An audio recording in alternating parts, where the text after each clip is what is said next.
ഈ വരുന്ന ക്രിസ്മസ് എക്സാമിൽ ഇംഗ്ലീഷിൽ A+ വാങ്ങണം, 72 മാർക്കിന് മുകളിൽ സ്കോർ ചെയ്യണം എന്ന് ആത്മാർത്ഥമായി ആഗ്രഹിക്കുന്നവർക്ക് വേണ്ടിയാണ് ഈ വീഡിയോ. പരീക്ഷയിൽ ജസ്റ്റ് പാസ്സായാൽ മതി എന്ന് വിചാരിക്കുന്ന ആളാണ് നിങ്ങളെങ്കിൽ I'm sorry, this is not for you. പക്ഷേ നിങ്ങൾക്ക് A+ലേക്ക് എത്തിച്ചേരണം എന്ന ആഗ്രഹമുണ്ടെങ്കിൽ ഉറപ്പായും നിങ്ങൾ ഈ വീഡിയോ കാണണം. Once again welcome back to Xylem, welcome back to the world of English. നിങ്ങളുടെ സ്വന്തം നാച്ചു സാറാണ്. ഈ വീഡിയോയിൽ നമ്മൾ ഡിസ്കസ് ചെയ്യാൻ പോകുന്നത് ഈ ക്രിസ്മസ് എക്സാമിൽ ഇംഗ്ലീഷിൽ ഓരോ ചാപ്റ്ററിൽ നിന്നും വരാൻ സാധ്യതയുള്ള ഏറ്റവും പ്രധാനപ്പെട്ട ചോദ്യങ്ങളാണ്. നിർബന്ധമായും ഈ ചോദ്യങ്ങൾ നിങ്ങൾ പഠിച്ചിട്ടുണ്ടാവണം എക്സാമിനേഷൻ ഹാളിൽ കയറുന്നതിന് മുമ്പ്. അതുകൊണ്ട് തന്നെ ഈ വീഡിയോ അവസാനം വരെ സ്കിപ്പ് ചെയ്യാതെ കാണുക. മാക്സിമം ആളുകളിലേക്ക് ഈ വീഡിയോയുടെ ലിങ്ക് ഷെയർ ചെയ്യുക. നിങ്ങൾക്ക് ഇഷ്ടപ്പെടുവാണെങ്കിൽ നിങ്ങളുടെ അഭിപ്രായങ്ങൾ കമന്റ് ബോക്സിൽ അറിയിക്കാൻ മറന്നു വരുത്. ഒരു ലൈക്ക് കൂടെ ഇട്ടേക്കുക. ആൻഡ് ആദ്യത്തെ ചോദ്യം, ഏതൊക്കെ ചാപ്റ്ററിൽ നിന്നാണ് ചോദ്യങ്ങൾ ഉണ്ടാവുക? അതാണ് ആദ്യത്തെ അണ്ടർസ്റ്റാൻഡിങ്. കുറേ പേർക്ക് അറിയാം, എന്നാലും എൻ്റെ ഒരു സമാധാനത്തിന് യൂണിറ്റ് 3-ൽ 3 ചാപ്റ്റേഴ്സും യൂണിറ്റ് 4-ൽ 3 ചാപ്റ്റേഴ്സും. ഏതൊക്കെയാണത്? The best investment I ever made, the ballad of father Gilligan, the danger of a single story, scholarship jacket, poetry, the never never nest. ഈ 6 ചാപ്റ്റേഴ്സിൽ നിന്നാണ് 90% ചോദ്യങ്ങളും വരിക. സർ, മനസ്സിലായില്ല? ചിലപ്പോൾ ഒരു 1-2 ചോദ്യമൊക്കെ ആദ്യത്തെ യൂണിറ്റുകളിൽ നിന്ന് വരാം. പക്ഷെ അവിടെയും നിങ്ങൾക്ക് കൃത്യമായി സേഫായി ഓപ്ഷൻസ് തന്നിട്ടുണ്ടാവും.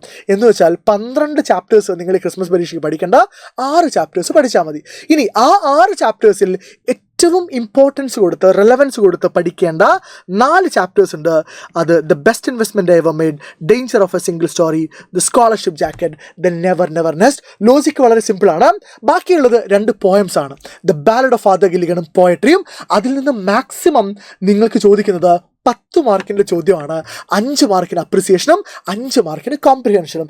നിങ്ങളൊന്ന് വിചാരിക്കും, നിങ്ങളൊരു ആവറേജ് സ്റ്റുഡൻ്റ് ആണ്.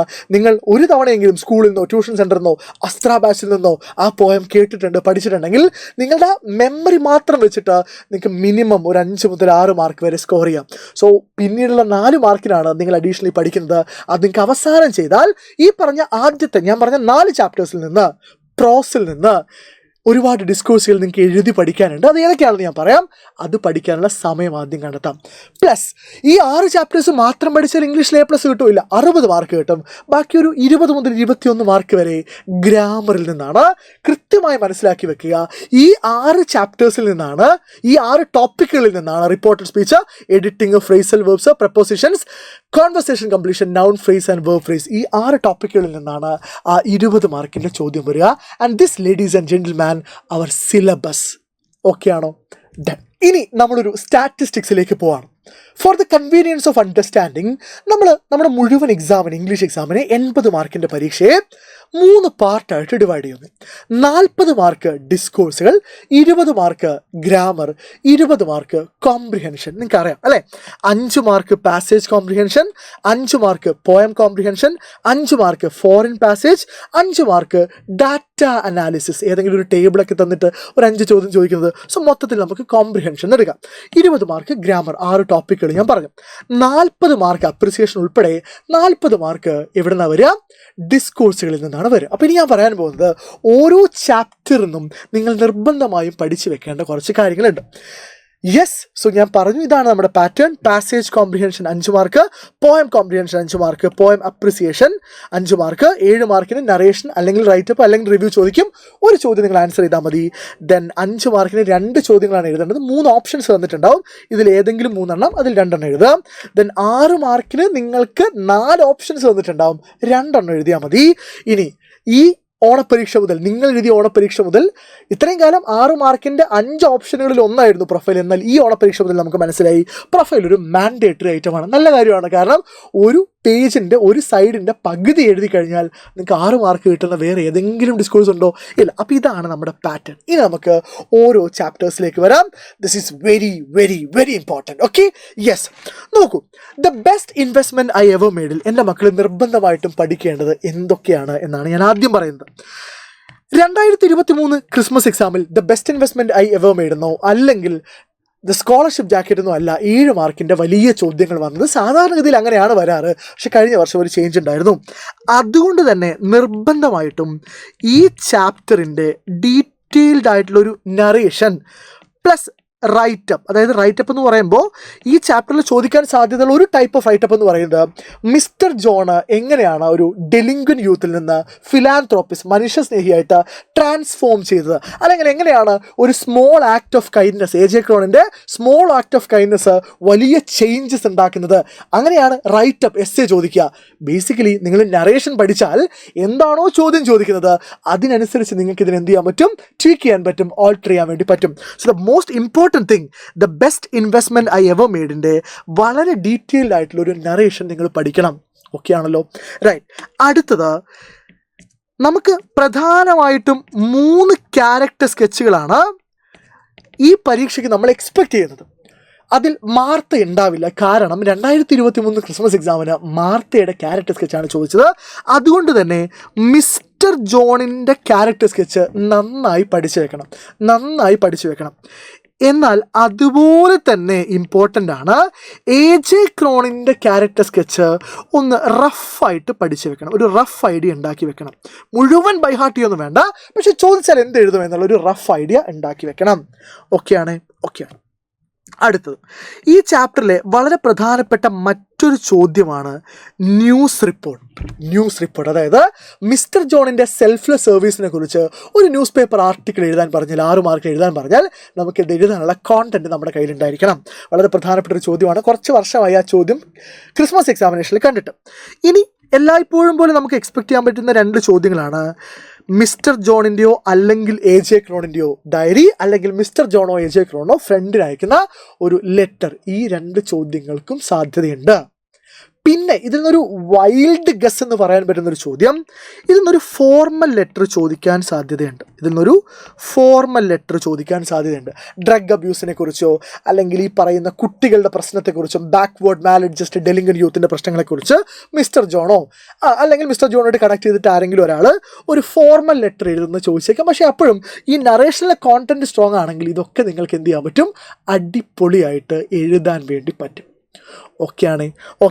നോട്ടീസ് എന്ന് പറയുന്നത് ഒരു കോമൺ ക്വസ്റ്റൻ ആണ്. അത് ഞാൻ ഇതിലേക്ക് ആഡ് ചെയ്യുന്നില്ല, ഇതൊന്നും വരാം. ഡ്രഗ് അബ്യൂസിനെ കുറിച്ചൊരു നോട്ടീസ് ചോദിച്ചിട്ടുണ്ട്. പക്ഷേ അപ്പോഴും നോട്ടീസിൻ്റെ ഫോർമാറ്റ് അറിഞ്ഞാൽ, ഇതുമായിട്ട് കണക്ഷൻ ഇല്ല, നോട്ടീസിൻ്റെ ഫോർമാറ്റ് അറിഞ്ഞാൽ അവിടെ നിങ്ങൾക്ക് എത്ര മാർക്ക് സ്കോർ ചെയ്യാൻ പറ്റും? 5 മാർക്ക് സ്കോർ ചെയ്യാൻ പറ്റും. ഓക്കെയാണോ? ഇനി നമുക്ക് ദ ബാലഡ് ഓഫ് ഫാദർ ഗില്ലിഗനിലേക്ക് വരാം. സിമ്പിളാണ് കാര്യം, അതൊരു പോയമാണ്.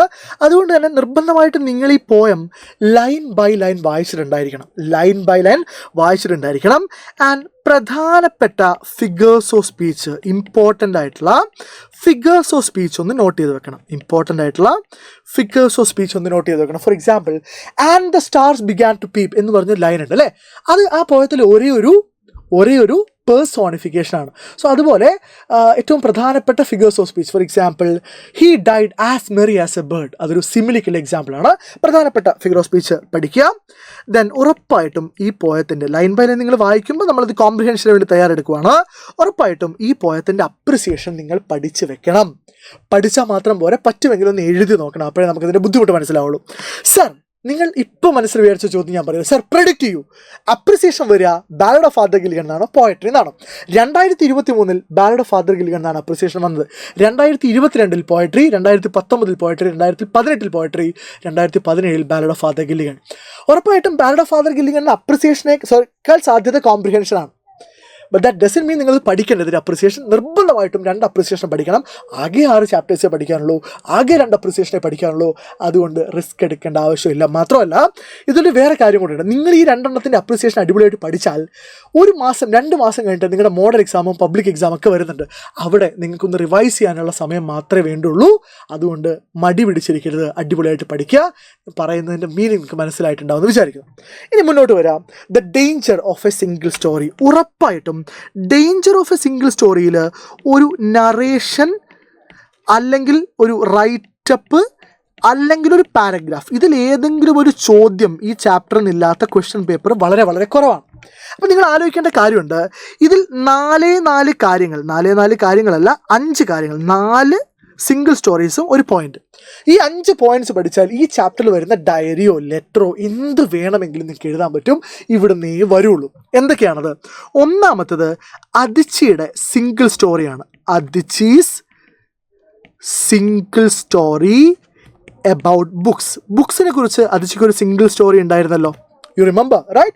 So when Aditi was a child, she used to read British and American children's book, and those books made her believe that books by their very nature should have foreign characters in them, and the subject matter should not have any personal relation with the author. But later when she started reading African books, Chinua Achebe, Kamara Layadake പുസ്തകങ്ങൾ വായിച്ചപ്പോൾ she realized that girls like her with skin the color of chocolate and kinky hair also have existence in literature എന്നൊക്കെ പറഞ്ഞ് നമ്മൾ ഒരു കാര്യം പഠിച്ചു വെച്ചിട്ടുണ്ടല്ലോ. അതൊന്നുകൂടെ വായിക്കാം. അടുത്തത് Aditi's സിംഗിൾ സ്റ്റോറി അബൌട്ട് ഫിദയെ കുറിച്ച് അദിച്ചിയുടെ സിംഗിൾ സ്റ്റോറി. അടുത്തത് Aditi's അമേരിക്കൻ റൂംമേറ്റ്, അദിച്ചിയുടെ അമേരിക്കൻ റൂംമേറ്റിൻ്റെ സിംഗിൾ സ്റ്റോറി അബൌട്ട് ആഫ്രിക്കയെക്കുറിച്ചുള്ള അദിച്ചിയുടെ അമേരിക്കൻ റൂംമേറ്റിൻ്റെ സിംഗിൾ സ്റ്റോറി. ഇനിയോ Adichie's American professors single story about Africa. ഇത് രണ്ടും പഠിക്കണം. ഇതിനെക്കുറിച്ചൊരു ഡയറിയോ ലെറ്ററോ കോൺവെർസേഷനോ എന്ത് വേണമെങ്കിലും വരാം. പക്ഷേ ഇതാണ് നിങ്ങളുടെ ബേസ്, ഇതാണ് നിങ്ങളുടെ foundation. And the last but not the least, ഇതിൽ സ്റ്റീരിയോ ടൈപ്സ് എന്താണെന്ന് പറയുന്നുണ്ട്. എന്താണ് stereotypes? So stereotypes are not untrue, but they are incomplete. They make the single story the only story എന്ന് പറഞ്ഞ് അവസാനം ഈ പാരഗ്രാഫ് അവസാനിപ്പിക്കുന്നുണ്ട്, ഈ എന്താ പറയുക സ്പീച്ച് അവസാനിപ്പിക്കുന്നുണ്ട്. അതുകൊണ്ട് തന്നെ നിങ്ങൾ ഇതിൽ നിർബന്ധമായിട്ടും ഈ പറയുന്ന 5 പോയിന്റ്സ് അടിപൊളിയായിട്ട് പഠിച്ചു വെച്ചാൽ, ഓൾറെഡി ഞാൻ വീഡിയോ ചെയ്തിട്ടുണ്ട്, നമ്മൾ വീണ്ടും അതിനെക്കുറിച്ച് പഠിക്കും പബ്ലിക് ലൈവുകളിൽ. സോ അത് അടിപൊളിയായിട്ട് പഠിക്കാം. ഇനി ഇവിടെ വരാൻ സാധ്യതയുള്ള മറ്റൊരു ചോദ്യം എന്ന് പറയുന്നത് അദിച്ചിയോടുള്ള ഇൻ്റർവ്യൂ ക്വസ്റ്റ്യൻസ് ആണ്. അദിച്ചിയോട് നിങ്ങൾ ചോദിക്കാൻ സാധ്യതയുള്ള 4-5 ക്വസ്റ്റ്യൻസ്, അല്ലെങ്കിൽ 5-6 ക്വസ്റ്റ്യൻസ് എന്ത് ചെയ്യണം, ഉറപ്പായിട്ടും നിങ്ങൾ പഠിച്ചു വെക്കണം. ഓക്കെ ആണോ? ഇതാണ് ഇതിൽ ഏറ്റവും പ്രധാനപ്പെട്ട കാര്യങ്ങൾ. ഇനി നമ്മൾ ദ സ്കോളർഷിപ്പ് ജാക്കറ്റിലേക്ക് വരുവാണെങ്കിൽ, വെരി ഇമ്പോർട്ടൻറ്റ് ചാപ്റ്റർ. സ്കോളർഷിപ്പ് ജാക്കറ്റിലേക്ക് വരുവാണെങ്കിലും അവിടെയും നിങ്ങൾ നിർബന്ധമായിട്ടും സ്കോളർഷിപ്പ് ജാക്കറ്റിൻ്റെ വളരെ ഡീറ്റെയിൽഡ് ആയിട്ടുള്ള ഒരു നറേഷൻ പഠിച്ചു വെക്കണം. ദെൻ മാർത്തയുടെ ഡിറ്റർമിനേഷൻ എന്നുള്ളൊരു പോയിന്റിൽ അതിൻ്റെ റൈറ്റ് പിന്നെ ഒരു ഇൻട്രൊഡക്ഷൻ പഠിച്ചു വെക്കണം. അതായത് നമ്മൾ എക്സാമിന് വേണ്ടി പഠിക്കുക. ഓക്കെ, ദെൻ ഇവിടെ മാർത്തയുടെ ക്യാരക്ടർ സ്കെച്ചിനേക്കാൾ എക്സ്പെക്റ്റ് ചെയ്യേണ്ടത് മാർത്തയുടെ ഗ്രാൻഡ് ഫാദറിൻ്റെ ക്യാരക്ടർ സ്കെച്ചാണ്. കാരണം മാർത്തയുടെ ക്യാരക്ടർ സ്കെച്ച് തൊട്ട് മുമ്പത്തെ എക്സാമിന് ചോദിച്ചിട്ടുണ്ട്. അതുകൊണ്ട് സാധാരണ ചോദിക്കാറില്ല. ദാറ്റ് ഡസന്റ് മീൻ ഒന്ന് റഫായിട്ട് പഠിച്ചു പോകണം, പക്ഷേ കൂടുതൽ ഫോക്കസ് ചെയ്ത് പഠിക്കേണ്ടത് മാർത്തയുടെ ഗ്രാൻഡ് ഫാദറിൻ്റെ ക്യാരക്ടർ സ്കെച്ചിലാണ്. ഇനി ഈ ചാപ്റ്ററിൽ നിന്ന് വരാൻ സാധ്യതയുള്ള മറ്റൊരു ചോദ്യം എന്ന് പറയുന്നത് മാർത്തയുടെ ഡയറിയാണ്. Martha's diary. ഓക്കെ, മാർത്തയുടെ ഡയറി പലതരത്തിൽ ചോദിക്കാറുണ്ട്. മാർത്തയ്ക്ക് ഗ്രാൻഡ് ഫാദർ പൈസ കൊടുക്കില്ല എന്ന് പറഞ്ഞ ദിവസം മാർത്ത മിസ്റ്റർ ബൂണും മിസ്റ്റർ സ്മിത്തും തമ്മിലുള്ള കോൺവെർസേഷൻ ഓവർ ഹിയർ ചെയ്തെന്നുള്ള ഡയറി, അല്ലെങ്കിൽ മാർത്തയ്ക്ക് സ്കോളർഷിപ്പ് ജാക്കറ്റ് കിട്ടിയതിന് ശേഷമുള്ള ഡയറി. സോ ഈ 3 ഏത് വേണമെങ്കിലും ചോദിക്കാം. ഓക്കെ, അവിടെയും നിങ്ങളതിൻ്റെ നറേഷൻ സ്ട്രോങ് ആണെങ്കിൽ അവിടെ നിങ്ങൾക്ക് വർക്ക് ചെയ്യാൻ പറ്റുന്നേ ഉള്ളൂ. ഇനി അതുപോലെ തന്നെ ഒരു കാര്യമാണെന്ത്, ഈ പറയുന്ന കാര്യവുമായി ബന്ധപ്പെട്ട് മാർത്ത ഫ്രണ്ടിന് അയക്കുന്ന ഒരു ലെറ്റർ സാധ്യതയുണ്ട്. ദെൻ ഈ ചാപ്റ്ററിൽ നിന്ന് തന്നെ ഒരു കോൺവെർസേഷന് കൂടെ പ്രോബബിലിറ്റി ഉണ്ട്. സോ ഇതൊക്കെ മാർത്തയുടെ നറേഷൻ അല്ലെങ്കിൽ സ്കോളർഷിപ്പ് ജാക്കറ്റിൻ്റെ നറേഷൻ കൃത്യമായി നിങ്ങൾ പഠിച്ചാൽ വർക്ക്ഔട്ട് ചെയ്യാൻ പറ്റുന്ന കാര്യമാണ്. ദെൻ ഇവിടെ ഒരു ഫോർമൽ ലെറ്ററിന് സാധ്യത ഉണ്ടായിരുന്നു. അതായത് മിസ്റ്റർ സ്മിത്തോ അല്ലെങ്കിൽ മാർത്തയുടെ ഗ്രാൻഡ് ഫാദറോ പ്രിൻസിപ്പളിനോ അല്ലെങ്കിൽ സ്കൂൾ ബോർഡിനോ അയക്കുന്ന, അതായത് മാർത്തയ്ക്ക് സ്കോളർഷിപ്പ് ജാക്കറ്റ് കൊടുക്കുന്നില്ല എന്നുള്ളത് പ്രശ്നമാക്കിക്കൊണ്ട് ഒരു ലെറ്റർ അയക്കാൻ സാധ്യത ഉണ്ടായിരുന്നു. പക്ഷേ അങ്ങനെ ഒരു ചോദ്യം കഴിഞ്ഞ ക്രിസ്മസ് എക്സാമിന് ചോദിച്ചതുകൊണ്ട് ഞാൻ ആ ക്വസ്റ്റൻ ഇത്തവണ റൂൾ ഔട്ട് ചെയ്യുകയാണ്. ബട്ട് ദാറ്റ് ഡസന്റ് മീൻ നിങ്ങളുടെ നോട്ട്ബുക്കിൽ നിങ്ങൾക്ക് തന്ന നോട്ട്സിൽ നിങ്ങൾക്ക് അസ്ത്ര ബാച്ചിൽ പഠിപ്പിച്ചതിൽ ഒക്കെ അതുണ്ട്. അപ്പോൾ അതെന്ത് ചെയ്യുക, അതൊന്ന് കൃത്യമായി നോക്കിയിട്ട് പോവാം. ഇനി വീണ്ടും തിരിച്ചു വരികയാണ്. സ്കോളർഷിപ്പ് ജാക്കറ്റിലെ വേറൊരു പ്രധാനപ്പെട്ട ചോദ്യം എന്ന് പറയുന്നത് ഞാൻ പറഞ്ഞു ന്യൂസ് റിപ്പോർട്ടാണ്. ഓക്കെ, ന്യൂസ് റിപ്പോർട്ടാണ്. മാർത്തയ്ക്ക് സ്കോളർഷിപ്പ് ജാക്കറ്റ് കിട്ടിയതിനെ കുറിച്ചുള്ള ഒരു ന്യൂസ് റിപ്പോർട്ട് ചോദിക്കാൻ സാധ്യതയുണ്ട്. മാർത്തയ്ക്ക് സ്കോളർഷിപ്പ് ജാക്കറ്റ് കിട്ടിയതിനു ശേഷം മാർത്തയോട് ചോദിക്കാൻ സാധ്യതയുള്ള ക്വസ്റ്റ്യനെയർ, അങ്ങനെ ഒരു ചോദ്യം ഇതുവരെ വന്നിട്ടില്ല. ഓക്കെ, അതുകൊണ്ട് ആ ക്വസ്റ്റ്യനെയർ നന്നായിട്ട് പഠിക്കണം. ഞാൻ പറഞ്ഞത് വെറും ടെക്സ്റ്റ് ബുക്ക് വായിച്ചാൽ പോലെ ഈ ആംഗിളാണ് നമ്മൾ പരീക്ഷയ്ക്ക് വേണ്ടി തയ്യാറെടുക്കേണ്ടത്. ഇനി പോയട്രിയിലേക്ക് വരുമ്പോൾ വീണ്ടും സെയിം കാര്യമാണ്. ലൈൻ ബൈ ലൈൻ പോയം വായിക്കുക. Read the poem line by line. ഞാൻ പ്രത്യേകിച്ച് പറയേണ്ട ആവശ്യമില്ല.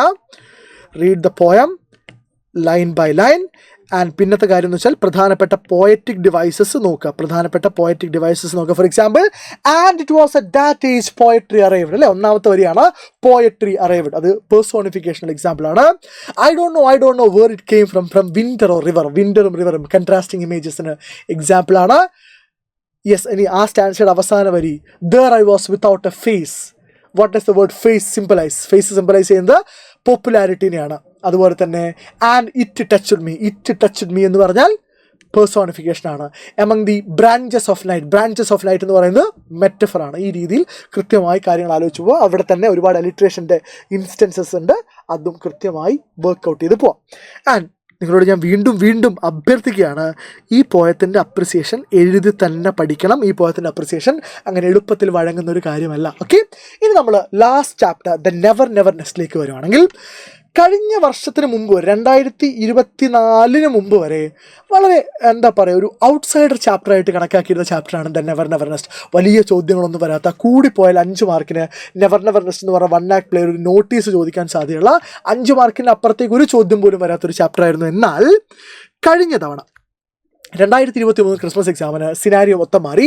7 മാർക്കിൻ്റെ വലിയ ചോദ്യങ്ങളിലൊന്ന് എസ്സേ വന്നത്, റിവ്യൂ വന്നത് ദ നെവർ നെസ്റ്റ് എന്നാണ്. അതുകൊണ്ട് തന്നെ ഈ ചാപ്റ്ററിൻ്റെ ഒരു റിവ്യൂ മോഡൽ, അപ്പം നിങ്ങൾ ആലോചിക്കും, സർ എന്താണ് റിവ്യൂ, എന്തിൻ്റെ ബേസിലാണ് റിവ്യൂ? ഈ പറയുന്ന സാധനം, ഒന്നിക്കെങ്കിൽ കൺസ്യൂമർ സൊസൈറ്റി അല്ലെങ്കിൽ ഇൻസ്റ്റാൾമെൻറ്റ് സിസ്റ്റം, ഈ പറയുന്ന തീമിൽ ഏതെങ്കിലും ഒരു തീം വെച്ചിട്ട് ഇതിൻ്റെ റിവ്യൂ ചോദിക്കാൻ സാധ്യതയുണ്ട്. അപ്പോൾ എന്ത് ചെയ്യുക, ഒരു ഇൻട്രൊഡക്ടറി കുറച്ചൊരു 4-5 പാരഗ്രാഫുകൾ അടിപൊളിയായിട്ട് പഠിച്ചാൽ ബാക്കി നിങ്ങൾക്ക് അതിൻ്റെ കഥ, അതിൻ്റെ നറേഷൻ അറിയാമെങ്കിൽ നിങ്ങൾക്ക് എന്ത് ചെയ്യാൻ പറ്റും, എളുപ്പത്തിൽ ഈ സാധനം ടാക്കിൾ ചെയ്യാൻ വേണ്ടി പറ്റും. ദെൻ ഇവിടെ ഒരു ക്യാരക്ടർ സ്കെച്ചിന് സാധ്യത ഉണ്ട്. അത് ഓൺ ജെയിൻ്റെ ക്യാരക്ടർ സ്കെച്ചാണ്. നല്ല സാധ്യതയുണ്ട്. Plus aunt Jane Jack and ജില്ലിൻ്റെ ലൈഫ് സ്റ്റൈലിനെ കുറിച്ച് ഫ്രണ്ടിന് അയക്കുന്ന ഒരു ലെറ്ററോ, അല്ലെങ്കിൽ ജാക്ക് ആൻഡ് ജില്ലും ഓൺ ജെയിനും തമ്മിലുള്ള ഒരു കോൺവെർസേഷനോ, അല്ലെങ്കിൽ ജാക്ക് ആൻഡ് ജില്ലിൻ്റെ വീട്ടിൽ പോയി വന്നതിന് ശേഷം ഓൺ ജെയിൻ എഴുതുന്ന ഒരു ഡയറിയോ ചോദിക്കാം. അവിടെയൊക്കെ നറേഷൻ സ്ട്രോങ് ആണെങ്കിൽ നിങ്ങൾക്ക് ഉറപ്പായിട്ട് മാർക്ക് കിട്ടും. ഇനി ഞാൻ ഔട്ട്സൈഡ് ദ ബോക്സ് ഒരു ക്വസ്റ്റ്യൻ പറയാണ്. കംപ്ലീറ്റ്ലി ഔട്ട്സൈഡ് ദ ബോക്സ് ആണ്, നിങ്ങൾ ചിന്തിച്ചിട്ട് പോലും ഉണ്ടാവില്ല. The ballad of father Gilligan ഒരു ചോദ്യം കൂടെ നമുക്ക് വേണമെങ്കിൽ പ്രതീക്ഷിക്കാം. കാരണം പരീക്ഷാ പേപ്പർ ഇടുന്ന ആൾക്ക് നന്നായി അറിയാം, നിങ്ങൾ മാർത്ത പഠിക്കാതെ മാർത്തയുടെ ഗ്രാൻഡ് ഫാദറും മിസ്റ്റർ ജോണിൻ്റെയും ഓൺ ജെയിൻ്റെയൊക്കെ ക്യാരക്ടർ സ്കെച്ച് വരാൻ സാധ്യതയുണ്ട്. അപ്പോൾ അവർ നിങ്ങളോട് ഔട്ട് ഓഫ് ദ ബ്ലൂ നിങ്ങളെ ഞെട്ടിക്കാൻ വേണ്ടി ഒരു ചോദ്യം ചോദിക്കും. ആ ചോദ്യം ചിലപ്പോൾ എങ്ങനെയായിരിക്കും, character sketch of father Gilligan. Yes, you heard me right. സാധാരണഗതിയിൽ പോയംസിൽ നിന്ന് ക്യാരക്ടർ സ്കെച്ച് ചോദിച്ച ചരിത്രം SSLCയിൽ ഇല്ല. പക്ഷേ ആ ചരിത്രമൊക്കെ മാറാം ഒരാൾ വിചാരിച്ചാൽ. സോ ക്യാരക്ടർ സ്കെച്ച് ചോദിച്ചാൽ, ഫാദർ ഗില്ലിഗൻ്റെ ക്യാരക്ടർ സ്കെച്ച് ചോദിച്ചു കഴിഞ്ഞാൽ അത്യാവശ്യം നല്ല ലാംഗ്വേജിൽ അത്യാവശ്യം നല്ല പൊട്ടൻഷ്യലുള്ള, നന്നായി എഴുതാൻ കഴിയുന്ന, ബൈഹാർട്ട് ചെയ്ത് പഠിച്ച് വരാത്ത ഒരു കുട്ടിക്ക്, അത്യാവശ്യം ക്വാളിറ്റിയുള്ള ഒരു കുട്ടിക്ക് മാത്രമേ ഇങ്ങനൊരു ക്വസ്റ്റ്യനിൽ 6 മാർക്ക് സ്കോർ ചെയ്യാൻ വേണ്ടി പറ്റുള്ളൂ, അല്ലേ? Father Peter Gilligan is the protagonist of the poem The Ballad of Father Gilligan, written by W.B. Yeats. He is a priest in a parish who served in that parish during the time of an epidemic. എന്നൊക്കെ പറഞ്ഞ് നമുക്ക് തുടങ്ങണമെങ്കിൽ നമുക്കൊരു basic language ഉണ്ടായിരിക്കണം. അപ്പം ഞാൻ ഇങ്ങനത്തെ ചോദ്യങ്ങൾ, ഇങ്ങനെ ഔട്ട്സൈഡ് ദ ബോക്സ് വരാൻ സാധ്യതയുള്ള ചോദ്യങ്ങളെ കൂടെ ഞാൻ പരിഗണിക്കുന്നുണ്ട്. അത് ഉറപ്പായിട്ടും ഇത്തവണ നമ്മളുടെ 11-ാം തീയതി വൈകുന്നേരം 7 മണിക്ക് നടങ്ങുന്ന ഇംഗ്ലീഷിൻ്റെ പബ്ലിക് മാരത്തൺ ലൈവിൽ നമ്മൾ ഇതുപോലെയുള്ള എല്ലാ ചോദ്യങ്ങളും ഡിസ്കസ് ചെയ്യും.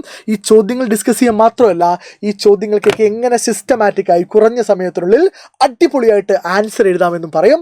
എല്ലാത്തിൻ്റെയും കൃത്യമായ ആൻസേഴ്സൊക്കെ നമ്മൾ അവിടെ ഡിസ്കസ് ചെയ്യും. ആൻഡ് ഗ്രാമർ ടോപ്പിക്കുകളും ഒന്നും വിടാതെ നമ്മൾ അവിടെ പറഞ്ഞു തീർക്കും, നമ്മൾ പഠിച്ചു തീർക്കും. And I wish you all the best people. ഇനി വരുന്ന ദിവസങ്ങൾ, ഇനി വരുന്ന ഓരോ മണിക്കൂറും ഞങ്ങളെ സംബന്ധിച്ചിടത്തോളം വളരെ ഇമ്പോർട്ടൻ്റ് ആണ്. ആൻഡ് ഈ പറയുന്ന ചോദ്യങ്ങളൊക്കെ ഒരു റൗണ്ട് നിങ്ങൾ വായിച്ചു തീർക്കാൻ വേണ്ടി ശ്രമിക്കുക. ബാക്കിയൊക്കെ നമുക്ക് 11-ാം തീയതി വൈകുന്നേരമുള്ള പബ്ലിക് ലൈവിൽ അടിപൊളിയായിട്ട് പഠിക്കാം. ലൈവിൻ്റെ ലിങ്ക് എപ്പോഴാണോ ആ ലൈവ് ഷെഡ്യൂൾ ചെയ്യുന്നത് അപ്പോൾ നിങ്ങൾക്ക് താഴെ എന്ത് ചെയ്യും, പിൻ ചെയ്തിട്ടുണ്ടാവും. അല്ലെങ്കിൽ നിങ്ങൾക്ക് നമ്മുടെ ചാനൽ കയറി നോക്കിയാൽ മനസ്സിലാവും. ആൻഡ് നിങ്ങളുടെ അഭിപ്രായങ്ങൾ, ഈ വീഡിയോയെക്കുറിച്ചുള്ള നിങ്ങളുടെ അഭിപ്രായങ്ങൾ, നിങ്ങളുടെ ഇംഗ്ലീഷ് എക്സാമിൻ്റെ പ്രിപ്പറേഷൻ എവിടെ എത്തി എന്നൊക്കെ നിങ്ങൾക്ക് കമൻറ്റ് ബോക്സിൽ പറയാം. സോ അടുത്തൊരു വീഡിയോയുമായി ഞാൻ വീണ്ടും കാണും. അതുവരെ until then, this is Nasser Faruddin, നിങ്ങളുടെ സ്വന്തം നാച്ചിസ, signing off from Xylem Learning. Happy learning everybody. Thank you.